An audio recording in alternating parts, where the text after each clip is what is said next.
Se lancer sur le marché congolais, aller à la rencontre des femmes de Kinshasa, accompagner ceux qui découvrent les coutumes et les codes africains. Nous avons suivi Ernest Cheka, Isabella Lenarduzzi et Carole Monet.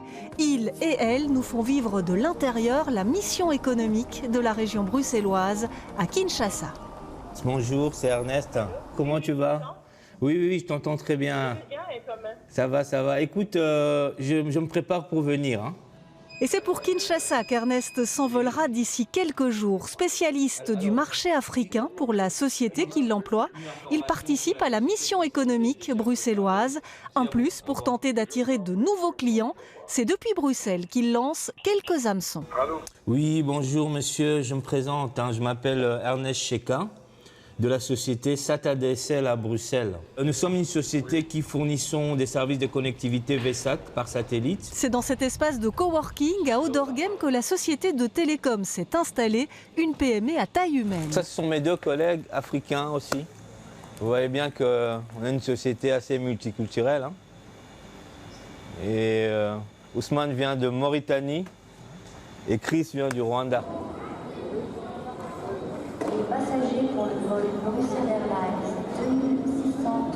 À la tête de Jump, Isabella travaille depuis de longues années sur l'égalité entre les femmes et les hommes, dans le milieu de l'entreprise notamment. Ça va?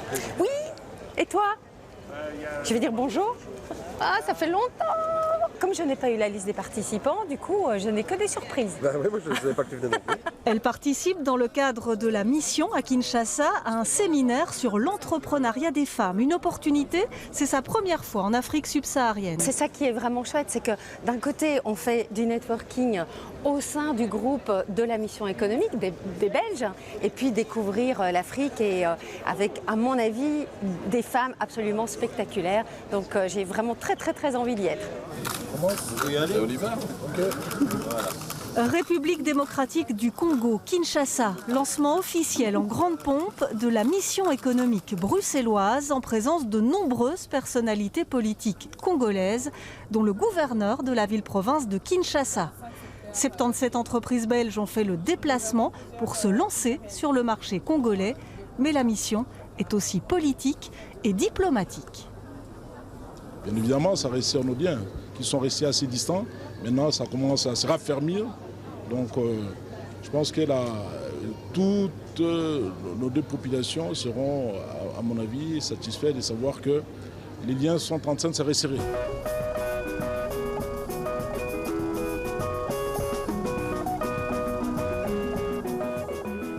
Demain, c'est toi qui anime. Je m'occupe de la partie officielle, donc séance ouverture officielle. Bien sûr. Une journée très chargée pour toi, Henri. Nous retrouvons Ernest. Il participe à la séance d'accueil des entrepreneurs bruxellois. Lui connaît déjà bien le Congo, il a de nombreux contacts sur place, l'occasion de recroiser d'anciennes connaissances. On se retrouve, comment tu vas? Oui, ça va. Je suis tellement content d'être là. Oui. Tu as eu le temps de faire le tour, ça a changé. Oui, ça a complètement changé. Oui. Tu as vu, la ville s'est agrandie. En plein développement, le marché congolais a beaucoup de potentiel. Et avec l'arrivée à la tête du pays de Félix Tshisekedi, la République démocratique du Congo veut travailler avec les Belges. On attend beaucoup de la Belgique, qui était auparavant le principal partenaire commercial du Congo.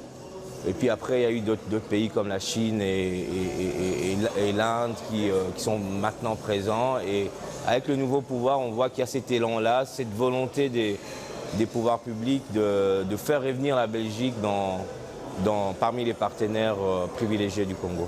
Est-ce que vous nous entendez toujours? En coulisses, pour Hub Brussels, Carole veille au bon déroulement de la mission.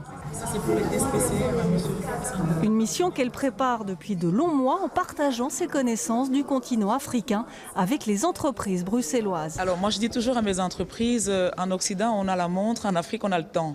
C'est la première chose qu'il faut savoir, c'est qu'il faut prendre son temps. Ce sont des marchés qui se domptent, il faut venir plusieurs fois. On vient la première fois, j'ai envie de dire en éclaireur, on regarde un peu, on sent l'odeur, on parle avec des gens, on mange avec des gens, tout ça fait partie finalement de la culture entrepreneuriale. Parce que le lien qui va se tisser là, à ce moment-là, c'est un lien qui ne va plus jamais se défaire.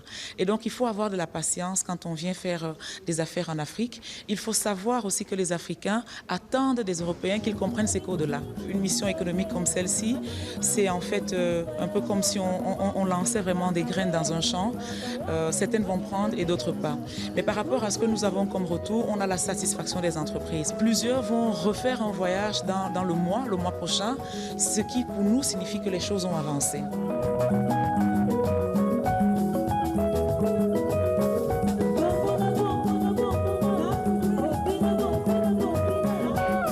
À côté du volet économique, la mission bruxelloise à Kinshasa est aussi politique et culturelle, et tout est étroitement lié. Vous avez un beau sourire. Premier contact entre Isabella et Ernest, l'occasion pour elle de s'intéresser à son parcours. Quelle est ton histoire en Belgique quand tu dis je retourne aux sources? Tu es né en Belgique? Non, je suis né ici à Kinshasa et je suis venu en Belgique très jeune. J'ai fait toutes mes études là-bas. Des profils qu'Isabella a beaucoup croisés au fil de ses rencontres à Kinshasa.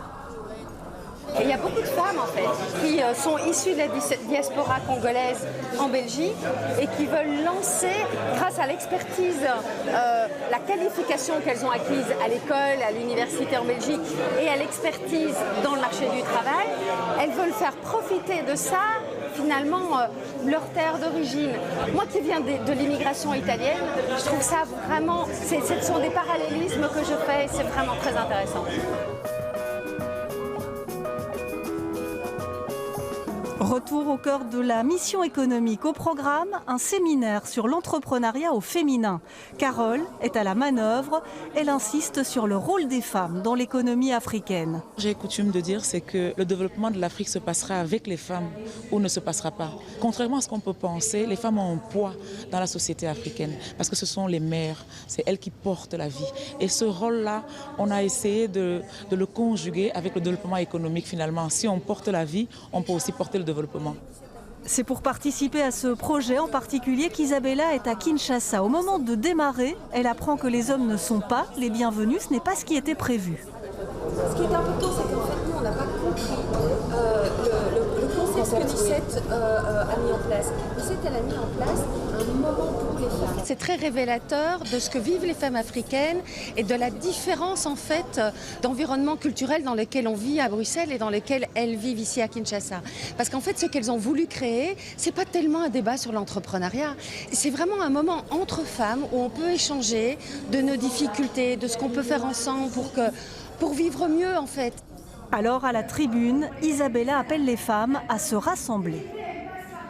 Et c'est pour ça que nous devons tous nous associer, de partout dans le monde, pour dénoncer les violences. Il n'y a pas eu de MeToo au Congo. Elles ne savaient pas ce que c'était. Elles vivent dans la peur.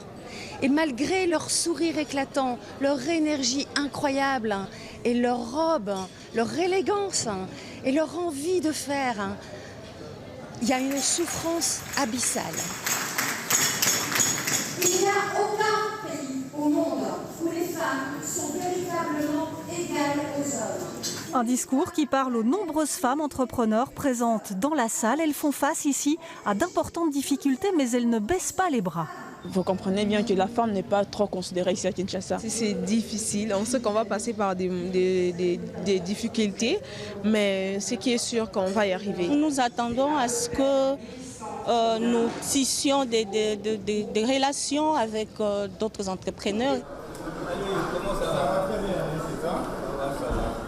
De son côté, Ernest enchaîne les rendez-vous. Aujourd'hui, c'est son partenaire historique au Congo qu'il retrouve, une collaboration de longue date qui crée des liens. Avec eux, je passe au moins 2 ou 3 séances de rafraîchissement. J'essaie d'écouter un peu comment est-ce que le marché évolue. C'est vraiment une source d'information aussi pour moi. Ça fait pratiquement 10 ans que nous sommes ensemble. Et il y a beaucoup de choses sur lesquelles nous avons pu évoluer. Ernest poursuit avec un pitch de présentation et une démo à un collaborateur potentiel. Mégas, c'est bon, le téléphone nous vend. On peut faire du sur-mesure, mais on connaît plus ou moins les besoins, on sait structurer aussi notre offre. Donc, vous verrez notre catalogue. Une société quinoise spécialisée dans le recrutement notamment. Google nous envoie via notre plateforme de données. Et nous sommes là pour intéresser un peu tous les participants qui ont pris part à la cérémonie, de vendre un peu nos services que nous utilisons.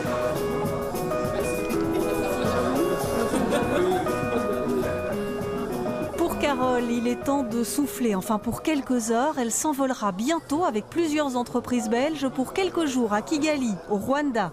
La mission à Kinshasa touche à sa fin. Elle sera analysée en plusieurs étapes. On va faire une première évaluation à chaud dans une dizaine de jours pour que les entreprises nous donnent vraiment leur point de vue par rapport à ce qui s'est passé. Ensuite, on va refaire à moyen terme et probablement encore un an plus tard. L'objectif est vraiment de recadrer un peu les choses pour que les entreprises ne perdent pas de vue l'objectif qu'elles s'étaient fixé. Et nous, on est un peu là aussi pour les aider par rapport à ça. Fin de séjour pour Isabella, nous la retrouvons dans son hôtel 2 heures avant son vol. Bilan positif pour la Bruxelloise, sa réputation l'a rattrapée ici à Kinshasa. C'est ça qui est incroyable, c'est la diaspora congolaise qui connaît ce que je fais, qui a su que j'étais ici, qui a commencé à faire du ramdam auprès de femmes qui sont très intéressées par ce que je fais. Et donc je n'ai pas arrêté d'avoir des rendez-vous. Et résultat, c'est qu'en fait je vais revenir et je vais faire de la formation de formatrice. Pour Ernest aussi, la semaine congolaise semble avoir porté ses fruits. Grâce à la mission contact que j'ai eue, j'ai pu voir beaucoup de personnes. Et les résultats, on ne sait jamais, mais on a en tout cas fait en sorte qu'on ait des résultats positifs.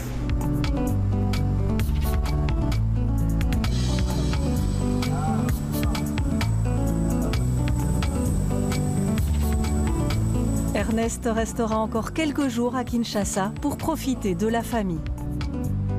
Alors là maintenant, j'ai vu ma sœur avec son mari et là je vais voir une autre sœur.